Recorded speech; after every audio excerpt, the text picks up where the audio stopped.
Alors sans transition, on accueille 3 nouveaux intervenants et je vais essayer d'être concis pour vos interventions à vous. En premier, on va donner la parole à Daniel Dubreuil, qui est coordinateur de l'initiative Rénovons. Donc après une expérience dans le domaine de la solidarité internationale, Daniel a coordonné des campagnes depuis plus de 10 ans, c'est ça ? Oui. Et puis bon, aujourd'hui, tu te retrouves sur l'initiative Rénovons, dont l'objectif finalement, c'est d'accélérer le sujet de la rénovation énergétique, mais avec comme sujet prioritaire les passoires thermiques et donc les foyers en situation de précarité. Tu peux nous commencer peut-être par nous présenter un peu l'initiative ? Oui, alors un peu comme vous, on a démarré à peu près en même temps. Et donc l'objectif de Rénovons, c'était de rassembler tous les acteurs qui avaient un intérêt pour la rénovation énergétique et pour la lutte contre la précarité énergétique, autour de cette idée commune de dire que la meilleure réponse à la précarité énergétique, c'est la rénovation, puisque il nous semblait que c'était le meilleur moyen de limiter les dépenses énergétiques qui pèsent sur les ménages. Aujourd'hui, ça nous semble toujours être la meilleure solution. Ça fait 2 ans. Notre objectif, et je vais aller très vite, je vous laisse aller sur le site renovons.org pour avoir tous les détails de ce qu'on a fait, de ce qu'on propose, c'est de faire adopter et mettre en œuvre un plan ambitieux de rénovation des passoires énergétiques au niveau français pour faire reculer durablement la précarité énergétique. Chose qu'on commence à voir émerger avec satisfaction, puisque le plan de rénovation énergétique qui est proposé a pour objectifs principaux, ou en tout cas affiche comme objectifs principaux, la lutte contre les passoires énergétiques, avec l'ambition de le lier au recul de la précarité énergétique. Donc ça, c'est ce qu'on fait, qui on est, et ce à quoi on a abouti pour le moment. Très bien. Rapidement, compte tenu de tous les éléments qui ont pu être partagés aujourd'hui sur l'idée d'une démarche de passeport, de feuille de route de travaux, feuille de route de rénovation, de votre point de vue à l'initiative Rénovons, finalement, quel rôle vous voyez au passeport efficacité énergétique dans la rénovation des passoires thermiques ? Alors, justement, j'avais préparé un certain nombre de choses, et puis d'avoir assisté à toute la journée, ça m'a permis de voir un peu à quoi ça pourrait servir et de voir aussi le chemin qui reste à faire. Je retiendrai, en dehors de votre présentation, la présentation du passeport allemand ou de la feuille de route allemande, qui me semble être une formalisation en termes de communication qui est très intéressante à poursuivre, et également ce qui a été dit par vous, le représentant de l'ADEME, autour des éléments préalables qui doivent conduire à la rénovation pour les ménages, donc les 4 éléments qui étaient présents dans le rapport Piron-Faucheux. Mais ce que je vois ce qu'on peut voir comme rôle pour le passeport dans la précarité énergétique, c'est déjà de donner un document de référence commun à tous les intervenants qui travaillent dans la lutte contre la précarité énergétique, autour des questions de rénovation, bien sûr, comme le trait d'union manquant aujourd'hui entre tous ces acteurs. Alors, du coup, je vous vois hocher de la tête, tout à fait, parce que vous étiez dans les intervenants, dans votre travail précédent. En gros, qu'est-ce qui permettrait de mieux coordonner l'action des acteurs, que ce soit les opérateurs Habiter Mieux, puisque ça pourrait concerner directement les chantiers Habiter Mieux, je vais revenir, les collectivités territoriales, qui ont donc aussi les programmes de repérage, détection des ménages en précarité énergétique, pour celles qui l'ont, les EIE, les plateformes, les banques et autres financeurs, les plateformes numériques, tous les acteurs qui peuvent être à un moment intervenir. Donc un document de référence unique qui permet de rassembler l'information et d'avoir immédiatement une vue avec une préconisation de travaux qui est déjà réalisée. Donc par exemple, si on revient sur le disque de ta présentation ou de la présentation qui est dans le livret ici, on a à peu près, si n'importe quel intervenant qui arrive dans cette chaîne d'intervention quand il intervient auprès d'un ménage en précarité énergétique, qui pourrait avoir un certain nombre d'éléments qui seraient renseignés dans un dossier commun à tous les intervenants, ce serait déjà un progrès énorme. Parce que là, le temps qui est à passer pour assembler les éléments épars, c'est vraiment une déperdition d'énergie et pour très souvent conduire à des propositions de solutions qui ne sont pas satisfaisantes. Donc après, est-ce que c'est la solution miracle ? Je ne crois pas. Mais par contre, ça me semble indispensable de sécuriser les parcours de sortie de précarité énergétique avec ce type d'outil. C'est-à-dire, s'il n'y a pas ce type d'outil, ça paraît impensable aujourd'hui d'arriver à sortir des ménages de précarité énergétique par la rénovation. Puisque la contrainte à laquelle il faut répondre, c'est on a des situations extrêmement compliquées, des ménages en précarité énergétique, donc à faible revenu, qui vivent dans des passoires, donc qui demanderaient des niveaux d'intervention financiers et techniques très importants. Comment on fait? Et si on n'a pas un chemin qui est prédéfini, un chemin cohérent, qui nous met sur la trajectoire de la performance qui, elle, va conduire à la sortie de la précarité énergétique, si on n'a pas ce type d'outil, c'est très difficile d'imaginer qu'on puisse y arriver. Alors tu parles de sécuriser, est-ce que derrière il y a quand même cette idée aussi de pouvoir garantir d'une certaine façon le fait de faire sortir un foyer en précarité énergétique de cette situation-là? Voilà, alors je voulais juste terminer sur un truc. Aujourd'hui, par exemple, un élément facilement où on pourrait implanter le passeport, c'est tous les chantiers qui sont faits par le programme Habiter Mieux. Aujourd'hui, on passerait tout de suite de 100, 200, 300, les volumes qui sont aujourd'hui, à plusieurs dizaines de milliers par an. Donc, et ça serait très bien, puisque pour les chantiers d'Habiter Mieux, et notamment pour la puissance publique, ça vous permettrait de mesurer l'efficacité de son investissement et du chemin qui reste encore à faire. Et là, par exemple, et en plus, c'est des chantiers qui ont lieu, c'est des filières qui sont organisées, donc elles ont tout à fait la capacité d'absorber ce genre d'outils de monitoring de est-ce qu'on travaille bien sur l'atteinte des trajectoires. Voilà. Et par rapport au volume financier que représentent des chantiers Habiter Mieux aujourd'hui, ça fait pas exploser le budget. Voilà. Et ça, c'est tout de suite des dizaines et des dizaines de milliers, et comme c'est de l'argent public qui est utilisé en grande partie pour rénover ces chantiers, c'est d'autant plus important de savoir si c'est efficace, surtout aujourd'hui, vu que c'est la contrainte principale qui est proposée aujourd'hui. Et donc sur comment est-ce qu'on peut garantir ça, vouloir sortir des passoires, je dirais c'est déjà commencer à vouloir sérieusement sortir de la précarité énergétique. Après, on peut penser que comme il existe des combinatoires de travaux adaptés, donc ça c'est ce que vous montrez, il existe des combinaisons adaptées. C'est là où la partie dialogue entre l'auditeur et le ménage bénéficiaire, ce que vous proposez, elle est particulièrement importante dans le cas d'un ménage en précarité énergétique. Puisque là, l'équation à résoudre, elle est encore plus compliquée, on va dire. C'est-à-dire, elle est même insoluble en réalité s'il n'y a pas un fort niveau de subvention publique ou d'aide pour ces ménages-là. L'État a tout à fait intérêt à le faire, ça a été démontré par ailleurs. Les multi-bénéfices ou les co-bénéfices de la rénovation énergétique pour les ménages en précarité énergétique couvrent largement les coûts en réalité. Eh bien, c'est avec des outils comme le passeport et aussi les programmes de repérage, diagnostic, accompagnement humain. Donc ça a été plusieurs fois répété et actuellement là on a des lacunes, on a des failles dans le plan qui est proposé, y compris post-travaux, qu'on parvient à coordonner au mieux le parcours de sortie de la précarité énergétique. Et je pourrais faire référence que ce genre d'outil, c'est effectivement, on l'a dit, carte vitale, carte numérique, c'est une référence à un parcours coordonné de soins. Ça ne me paraît pas déplacé dans le cas des ménages en précarité énergétique qui habitent dans des passoires. Voilà, c'est ce que je pouvais dire. Donc aujourd'hui, compte tenu de ce qu'on sait, il faudrait que la première étape qui soit préconisée par le passeport efficacité énergétique pour le cas de ces ménages-là, en vue de ce que ça garantisse la sortie de sécurité, de la précarité énergétique, en tout cas qu'on s'en rapproche, il faudrait que la première étape, elle soit quand même très très importante. Parce que sinon, on n'arrivera pas à une performance et des gains, des baisses de consommation qui permettent de réduire suffisamment la facture pour envisager une sortie rapide de la précarité énergétique. Voilà. Merci Daniel. Alors ce que je vous propose, c'est de donner la parole directement à nos deux autres intervenants et on pourra prendre quelques questions par la suite. Donc j'ai à mes côtés Julie Grelet, directrice de l'ALEC d'Angéloire Métropole, qui est donc un des deux territoires membres de l'association Expérience P2E, et Mathieu Flao, chef de projet Octave pour la région Grand Est, qui est le deuxième territoire membre de l'association Expérience P2E.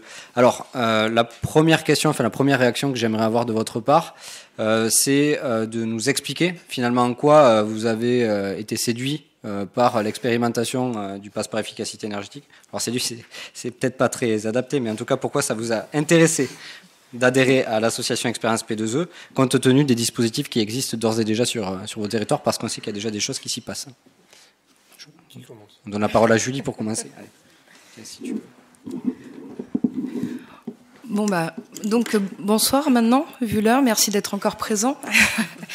Je vais peut-être en profiter pour faire un petit point d'historique en fait de la structure donc de l'Agence locale de l'énergie et du climat, puisqu'en fait en 2015 on a porté effectivement, en fait on porte d'ailleurs toujours une plateforme territoriale de la rénovation énergétique, et en manque d'outils on est allé chercher effectivement la démarche de The Shift Project, et on a créé notre propre outil Passeport Énergie Habitat au sein de l'ALEC, donc qu'on utilise depuis 2015.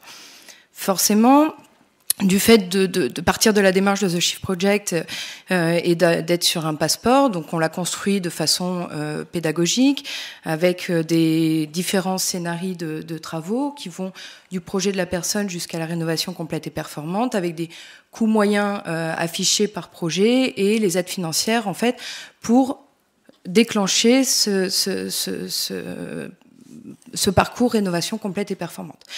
Forcément, quand on s'est rencontré avec Benoît dans un autre cadre, dans le cadre de Dorémy, il a paru juste évident, puisque cet outil de The Shift Project n'était pas en fait en place en 2015, d'associer notre travail, et donc ces 2 ans d'expérience à expérience passeport efficacité énergétique, et de mutualiser en fait notre travail, puisque en 2 ans, donc je me suis fait un petit anti-sèche, on a sensibilisé 1350 particuliers, et sur ces 1350 particuliers, on a fait 561 passeports énergie habitat.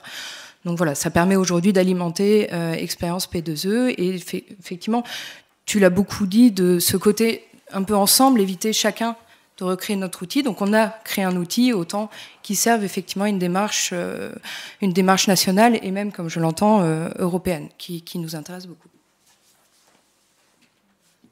À mon tour. Ouais. Okay. Alors, côté Grand Est, on travaille depuis 3 ans un programme qui s'appelle Octave, donc il y a un service intégré de rénovation énergétique qu'on développe, en fait, qui vise à créer un opérateur de tiers financement, donc qui s'associe, qui travaille en partenariat avec les plateformes donc locales de rénovation qui sont développées à l'échelle de la région. Donc c'était un projet alsacien au départ, et qui travaille maintenant, enfin, qui va rayonner sur le Grand Est d'ici peu. Alors, c'est un projet qu'on mène en partenariat avec l'ADEME, je tiens à le souligner, et qui est financé par l'Union européenne. Comme ça, tout le monde est cité. Enfin, ça fait suite. Octave, c'est l'ambition qui est portée, enfin politiquement, l'ambition qui est portée par la région, c'est la massification de la rénovation BBC. Donc, ça fait suite à 2 programmes qu'on a menés, enfin que la région a menés en partenariat avec EDF, qui s'appelait Je rénove BBC et 50 chantiers pionniers, qui visait à démontrer la faisabilité technique des rénovations BBC sur toutes les typologies de bâtiments, de maisons individuelles en Alsace, ce qu'on a fait. Et Octave vise à massifier cette rénovation énergétique. Ça fait 3 ans qu'on mène ce travail. On a formé des artisans à la rénovation énergétique performante, des architectes, des maîtres d'œuvre. Donc on a un grand pool de professionnels qui savent très bien travailler, qualitativement qui sont très bons. La difficulté qu'on a actuellement, c'est de leur apporter du chantier, c'est-à-dire de mobiliser de générer du flux, de mobiliser des propriétaires pour réaliser des travaux. Donc on commençait à réfléchir à la rénovation par étapes lorsqu'on a rencontré Benoît et qu'on s'est dit c'est un outil qui se développe, c'est une expérimentation, autant s'associer à cette expérimentation pour travailler ensemble à ce que peut être la rénovation par étapes, sachant qu'on s'appuie aussi sur des combinatoires de travaux et que ça ne va pas dérouter tous les professionnels qu'on a pu former. Donc nous on le voit vraiment comme un outil qui permet justement qui s'insère dans le process qu'on développe dans le cadre d'Octave. C'est un outil aussi, à notre avis, qui permet de mettre la porte le pied dans la porte chez les particuliers. C'est ce que Mathieu Lounès présentait tout à l'heure, qui a fait des audits dans le cadre d'Octave sur le Grand Est. C'est-à-dire qu'on rend, c'est rapide, on rend un document très simple au propriétaire en une demi-journée. On laisse une trace, ça fait son chemin chez le propriétaire, et derrière, ça permet de revenir. On est sur un document beaucoup plus simple que les audits énergétiques qu'on a pu faire pendant 20 ans en Alsace à l'époque. Donc c'est quelque chose qui nous semble vraiment intéressant, de sensibilisation, mais pour justement générer de l'envie chez le propriétaire. Enfin, le dernier point, je rebondis sur ce qui a été dit avant, c'est le côté fédérateur. Je pense que c'est un outil qui est, justement de par sa simplicité, qui peut à terme fédérer aussi, permettre de fédérer, on va dire, toutes tous les acteurs publics qui interviennent sur le sujet de l'habitat, parce qu'il y a une nécessité, comme le disait monsieur précédemment, à fédérer un petit peu ces initiatives si on veut réellement massifier la rénovation énergétique. Alors, tant que tu as la parole, Mathieu, on va rester avec toi. Et j'oublie pas la question de Paul, au risque de me faire taper sur les doigts. Si tu peux juste expliquer comment vous, dans votre dispositif, parce que cette question se pose pour les auditeurs, de savoir comment on doit, à un moment donné, faire le choix de passer sur la rénovation performante par étapes. Et puis, en fait, la région Grand Est, vous avez déjà mené un certain nombre d'expérimentations, vous avez déjà des retours d'expérience sur le sujet de la rénovation. Pour vous aujourd'hui, qu'est-ce qui, à ton avis, vous manque potentiellement, en dehors du fait de travailler sur le faire venir des propriétaires pour structurer une offre de rénovation qui puisse être vraiment massifiée? Alors, pour répondre à la question de Paul tout à l'heure sur savoir quand est-ce qu'on passe de la rénovation performante, enfin quand est-ce que je propose la rénovation performante dans le cadre de mon passeport, ou quand est-ce que je propose la rénovation par étapes, je pense qu'il est important que le passeport soit couplé à une analyse du budget du ménage. Enfin, nous, en tout cas, c'est comme ça qu'on va le présenter aux propriétaires. C'est-à-dire que l'idée, c'est vraiment de proposer un bouquet de travaux qui soit optimisé en fonction du budget disponible du ménage à l'instant T. Donc, si, je ne sais pas si le propriétaire a 40 000 € de budget, ce qu'on va lui présenter dans le cadre du passeport, en tout cas, c'était ce qu'on souhaitait faire avec les passeports qui ont été testés, c'est d'avoir le bouquet de travaux, l'étape 1, soit un bouquet de travaux de 40 000 €. S'il a 60 000 € de travaux, on fait 60 000 € de travaux jusqu'au BBC. Donc c'est cette idée-là, c'est vraiment de faire le maximum de travaux avec le budget disponible du ménage. Donc de ne pas séparer la partie technique de la partie financière. Je pense que c'est primordial. Donc c'est ça, nous, qui oriente un petit peu notre choix maintenant sur la rénovation, sur le distinguo, en tout cas le choix, rénovation complète, rénovation par étape, vraiment cette analyse financière. Alors sur les expériences qu'on a menées et ce qui manque pour rénover, massifier la rénovation, il y a beaucoup de choses qui ont déjà été dites aujourd'hui. Je pense qu'un des premiers points, je reviens là-dessus, c'est la meilleure coordination entre les acteurs publics, entre tous les acteurs publics et tous les acteurs privés. Je vais arrêter de parler de politique de rénovation énergétique, mais avoir une vraie politique habitat qui prend en compte la rénovation énergétique. Ça, je pense que c'est nécessaire. On commence à avoir des territoires sur le Grand Est qui réfléchissent enfin, comme l'exemple de la Déodacie, d'où vient Paul Sauvage, c'est des maisons de l'habitat et de l'énergie, où justement toutes les problématiques habitat et énergie peuvent être... on peut apporter des réponses particulières en un même lieu, en un seul lieu, et on n'a pas besoin d'avoir plusieurs guichets uniques, mais un seul guichet unique avec toutes ces réponses. Ça, je pense que c'est primordial. La deuxième chose, c'est avoir aussi plus de professionnels qui soient relais sur ces messages-là, parce qu'on a vraiment, quand les particuliers veulent faire des travaux, ils vont voir généralement les professionnels, qui soient architectes, maîtres d'œuvre, artisans, et il faut vraiment que ce soit ces professionnels, donc les acteurs privés qui réalisent, qui soient les relais, ce ne sera pas uniquement les acteurs publics qui permettront de massifier. Et la dernière chose, j'en profite, on est à la Caisse des dépôts, c'est avoir une offre de financement qui soit réellement adaptée à la rénovation énergétique performante. C'est-à-dire qu'on a ou du prêt immobilier ou du prêt à la consommation. Et il nous faudrait une offre de prêts travaux, donc des sommes relativement conséquentes, à long terme et à un taux relativement bas, ce qui permettrait réellement de massifier la rénovation, je pense. Ça ne coûte rien de poser la question ici. Exactement. De le redire encore. Merci Mathieu. Tu veux intervenir, Daniel? Non ? Non, je suis tout à fait d'accord avec ça. Merci Daniel. Alors simplement, je voulais poser une question, Julie, parce que quand vous êtes arrivé à Expérience P2E, vous aviez déjà le passeport énergie habitat, et plus que ça, en fait, vous aviez déjà des réflexions sur la structuration d'un outil, et on sent que l'outil, même si c'est pas une finalité, ça reste quand même un moyen, notamment indispensable pour des collectivités comme la vôtre. Est-ce que tu peux nous dire un mot sur finalement les travaux ou les réflexions que vous avez déjà engagées, notamment en lien avec un certain lauréat sur le carnet numérique de suivi d'entretien du logement? Alors, avant de faire le point d'étape avec clairement une autre association de travail avec la proposition Wikihabitat de carnet numérique, juste pour compléter un petit peu, parce que je suis tout à fait d'accord avec la réponse de Mathieu sur les outils, pour préciser quand même une chose, je trouve que en termes de massification, l'outil est important, mais ce qu'il ne faut pas oublier, c'est cet aspect liant qui est la pédagogie, qui est le service public qui vient autour. Le rapport Piron-Faucheux évoque effectivement qu'il faut aussi capter tous ces ménages-là. Et donc, on a vraiment travaillé sur cet outil passeport dans ce contexte effectivement d'accompagnement, c'est-à-dire vraiment sur une démarche et pas simplement sur un outil. Et donc, dans cette démarche-là et dans ce côté effectivement service public et où est-ce que nous on se positionne en termes de service public, on trouve effectivement capital d'aller aussi chercher le carnet numérique, parce qu'en fait on a besoin de plusieurs choses. Aujourd'hui il nous faut les données effectivement du bâtiment pour pouvoir amener cette pédagogie.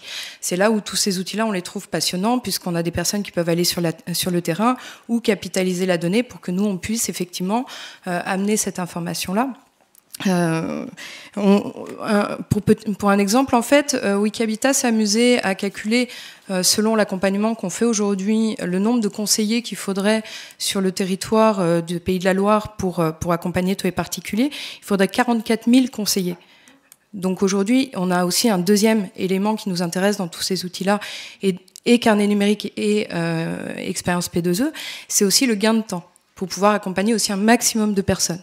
Donc effectivement, cette association public-privé, pour nous, est vraiment important par rapport au fait de pouvoir gagner du temps sur notre accompagnement, pour pouvoir voir plus de personnes, et pour pouvoir effectivement avoir ce côté gagnant-gagnant de tous ensemble. Et je te rejoins complètement sur le fait que tous ces outils-là nous permettent aussi, pour moi, il y a un aspect collaboratif que je trouve très important. On perd énormément de temps aujourd'hui, en tout cas les particuliers perdent du temps à remonter des dossiers, à redonner des informations, que ce soit administratives, que ce soit professionnelles, que ce soit au niveau de tous les acteurs, ANA aussi. Et on perd, tout le monde, je pense, énormément de temps à ça. Donc tous ces outils-là, et là effectivement c'est plus l'ampleur carnet numérique qui a vocation à collecter toute cette data, de pouvoir avoir cet aspect collaboratif avec chacun effectivement une porte d'entrée. Alors, on va pas parler du droit de la propriété effectivement de la donnée, qui bien sûr doit être validée par le particulier pour donner accès à ces données, mais d'avoir effectivement chacun accès pour éviter de démultiplier effectivement toutes ces informations-là. Donc on participe également, tout ça pour dire qu'on participe à ces deux expérimentations, et ça nous a permis, donc tu l'avais évoqué en tout début d'après-midi, en fait, le fait qu'on soit le liant, on a pu réunir effectivement Wikihabitat avec Expérience P2E pour que la connexion des données puisse se faire entre ces deux outils. Merci Julie, oui, tout à fait. En fait, on profite du fait que vous soyez engagés de par ailleurs sur une autre expérimentation pour continuer finalement de tester la façon dont la démarche de passeport pourrait être rendue interopérable avec une dynamique de carnet numérique. Voilà. Alors, je propose maintenant de prendre quelques questions si les personnes dans la salle sont... Voilà. Il y a une question là.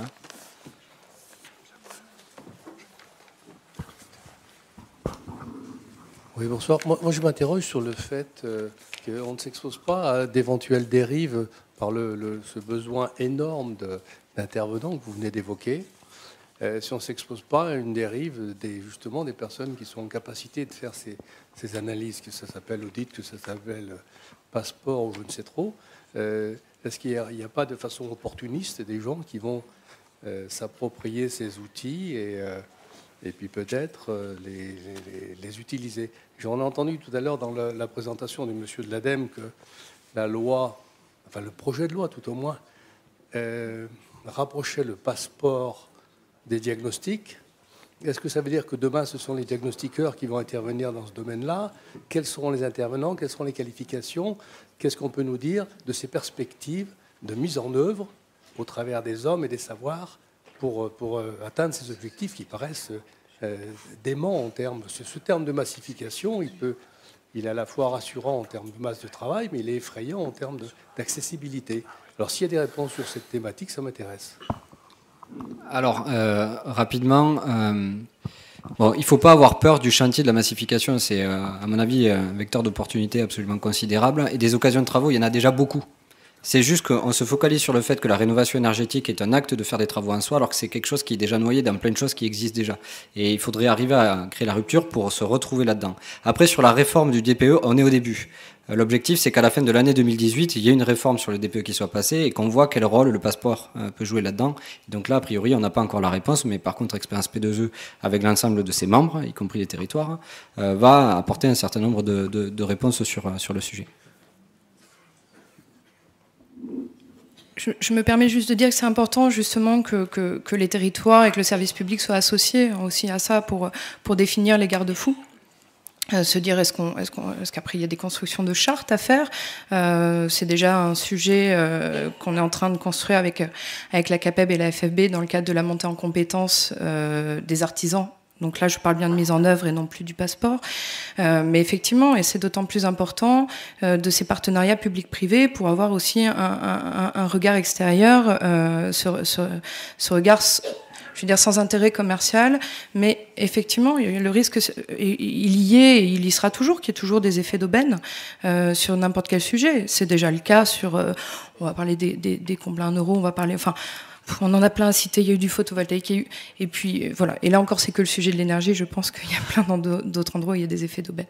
Donc d'autant plus, effectivement, nous, en tant que territoire, de s'associer à ces démarches-là pour se dire qu'on va tous ensemble dans le bon sens. Mais bon, après, on ne peut pas être maître de tout ce qui se passe. Alors, il y a éventuellement une dernière question. Est-ce qu'il y aura d'autres personnes après ? Très bien.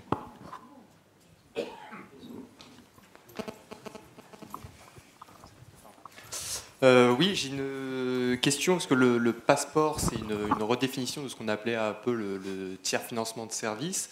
Et le tiers financement de service a eu un problème, c'est la brique financière. Je vois tous les passeports qui se développent actuellement, le mien également. On est un peu conditionné, enfin la réussite de nos passeports est un peu conditionnée à l'accès au financement bancaire, et notamment par la distribution des éco-PTZ, qui permet vraiment de faire un saut quali dans les rénovations énergétiques. Donc, voilà, est-ce que cette brique-là est intégrée aux différents passeports que vous présentez ? Alors, vas-y. Dans le cadre d'Octave, oui. Enfin, on est en train on développe en mai, là, on crée une SEM de tiers financement justement. Donc avec comme actionnaire donc la région Grand Est, la Caisse des dépôts et consignations, la Caisse d'épargne Alsace et bientôt Alsace Lorraine Champagne et Procivis. Donc on apporte le but justement, c'est d'être un tiers de confiance pour le secteur bancaire. Et donc tous les dossiers qui passeront via Octave auront pas un prêt garanti, mais en tout cas seront regardés de façon bienveillante par les banquiers. Et alors je me permets de rebondir là-dessus. Il y a des SEM de tiers financement, il y en a une sur Paris, il y en a une dans la région Grand Nord. C'est des initiatives qui ont... Ouais, pardon, tant pour moi, sur Hauts-de-France. Ce sont des initiatives qui ont pas forcément très bien fonctionné. Est-ce que vous avez pu cibler les obstacles qu'elles avaient rencontrés et est-ce que vous avez corrigé ? À la différence de la SEM énergie positive ou la régie du service public d'efficacité énergétique en Picardie, Octave va pas faire de prêt en direct. Nous, on est une sorte on fait de la médiation vis-à-vis des banques, voilà, entre le particulier et le secteur bancaire. Voilà. Donc c'est très différent de ce que font justement la SEM énergie positive ou le SPE Picard, où là ils font du prêt en direct. Après, je pense qu'il faut pas, leur expérience est nouvelle. Ils ont défriché un terrain assez compliqué. Je pense qu'il ne faut pas regarder leur expérience d'un œil aussi négatif. Il y a quand même des réussites. Il y a énormément de logements qui ont été rénovés en Hauts-de-France. Ils développent une offre en collectivité qui semble intéressante et qui risque de perdurer. Et aussi, la SEM énergie positive vient d'avoir son accréditation pour faire son agrément pour faire du prêt. Donc ça risque aussi de changer leur offre. Alors, avant de donner la parole à Alain Mogard pour le mot de la fin, Jean-Pascal. Oui, un dernier mot. Jean-Pascal Chirac, je suis délégué général du Club de l'amélioration de l'habitat. Juste pour préciser, en soutien de cette démarche, que la rénovation énergétique en termes de marché existe bien sûr déjà. L'ADEME la chiffre parfaitement bien et démontre également quelles sont à la fois quelle est l'intensification qu'il faut lui donner pour la porter à des niveaux d'objectifs qui ont été définis, puis aussi quelles sont des priorités qui doivent être données, notamment sur le traitement de la précarité énergétique pour pouvoir traiter un certain nombre de sujets particuliers. Et puis par ailleurs, et c'est également une des thématiques du Club de l'amélioration de l'habitat, il ne faut pas la segmenter ou la sectoriser d'une manière ou une autre, mais plutôt chercher à transversaliser l'ensemble des actions de rénovation de l'habitat en positionnant la rénovation énergétique à son juste niveau, mais en même temps que les autres. Voilà. Donc c'est une réflexion globale que nous avons et qui permet de relativiser et notamment de se dire que la notion de massification, c'est pas quelque chose d'impossible à réaliser. Il faut intégrer la notion de temporalité, c'est-à-dire les années qui vont maintenant s'écouler et la répartition. Il y a juste quelques efforts à faire pour atteindre un niveau d'objectif que nous nous sommes donné. Voilà. Merci. Merci beaucoup Jean-Pascal.